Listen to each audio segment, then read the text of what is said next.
बड़ी खबर आपको बताते हैं, दिल्ली के स्कूलों को धमकी देने के मामले से जुड़ी बड़ी खबर है। धमकी के पीछे एनजीओ का लिंक सामने आया है। पुलिस के खुलासे पर बीजेपी के निशाने पर आम आदमी पार्टी है। आम आदमी पार्टी का अफजल समर्थक एनजीओ से संबंध है, यह आरोप लगाया है।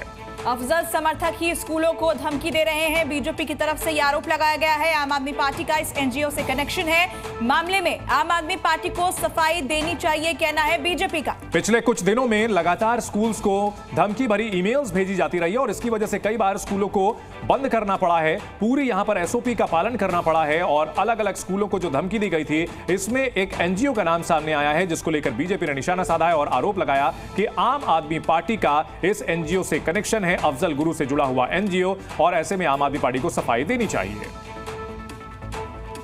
बहुत ही आश्चर्यजनक तथ्य प्रकाश में आया कि मूलतः यह ईमेल एक ऐसे व्यक्ति के द्वारा आ रहे थे जो अल्पवयस्क है। जब जांच में उनके लैपटॉप और अन्य फोरेंसिक चीजों की जांच की गई और इस बात की पुष्टि हुई तो और भी गहरा तथ्य प्रकाश में आया कि उसके परिवार के लोग और उसके अभिभावक ऐसे कुछ एनजीओ से जुड़े हैं जो कि इस प्रकार की गतिविधियों में पूर्व में संलिप्त रहे हैं, जिन्होंने अफजल गुरु की फांसी का विरोध किया है।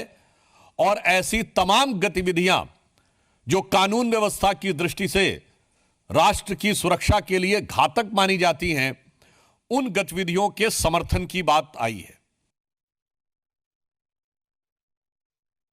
जुवेनाइल को आगे कर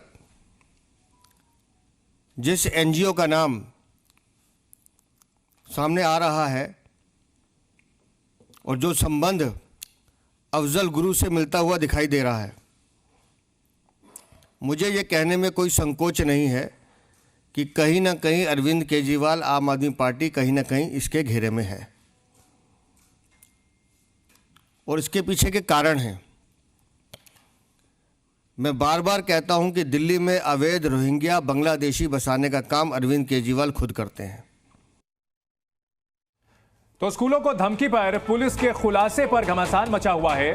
बीजेपी की ओर से आरोप लगाया जा रहा है कि जो नाबालिग है उसके पेरेंट्स का उस एनजीओ से कनेक्शन है जो कि अफजल गुरु से जुड़ा हुआ था, उसकी फांसी रुकवाने के काम में लगा हुआ था। और इस पूरे मामले को लेकर आम आदमी पार्टी पर उंगलियां बीजेपी ने उठाई है और कहा है कि आम आदमी पार्टी को इस पर सफाई देनी चाहिए। तो आपको बता दें कि नाबालिग छात्र दरअसल ये धमकी भरे मेल भेज रहा था, जिसे लेकर जब जांच पड़ताल की गई तो कनेक्शन सामने आया है। 400 से ज्यादा धमकियां दी गई हैं। आरोपी के परिवार का एनजीओ से लिंक सामने आया है और इसको लेकर अब ये पूरा मामला सियासी होता दिखाई दे रहा है। एनजीओ का एक राजनीतिक दल से कनेक्शन, पुलिस के खुलासे पर बीजेपी ने आम आदमी पार्टी पर निशाना साधना शुरू कर दिया है और आरोप लगाया कि इस एनजीओ का आम आदमी पार्टी से कनेक्शन है और आम आदमी पार्टी दिल्ली में डर का माहौल बनाना चाहती थी। कानून व्यवस्था का मुद्दा जो कि आम आदमी पार्टी की ओर से लगातार उठाया जा रहा था, उसको सपोर्ट करने के लिए इस तरह की हरकत की गई है, ये बीजेपी ने आरोप लगाया है। देश के खिलाफ बोलने वालों से फंडिंग ली जाती है, ये बड़ा आरोप बीजेपी ने आम आदमी पार्टी पर भी लगाया है। दरअसल दिल्ली पुलिस ने खुलासा किया था कि जो नाबालिग छात्र स्कूलों को धमकी भेज रहा था, उसके परिवार का एनजीओ से लिंक है और वो अफजल गुरु की रिहाई की मांग करता रहा था।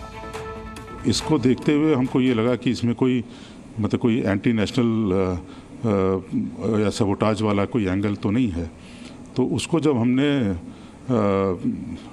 उसकी जांच करने के लिए हमने इसके जो जुवेनाइल था उसके परिवार की बैकग्राउंड की प्रोफाइलिंग की, तो उसमें पता चला कि इसके एक अभिभावक जिस संस्था के साथ जुड़े हुए हैं, वहाँ पर एक एनजीओ भी उसके डीप कनेक्शन पाए गए थे।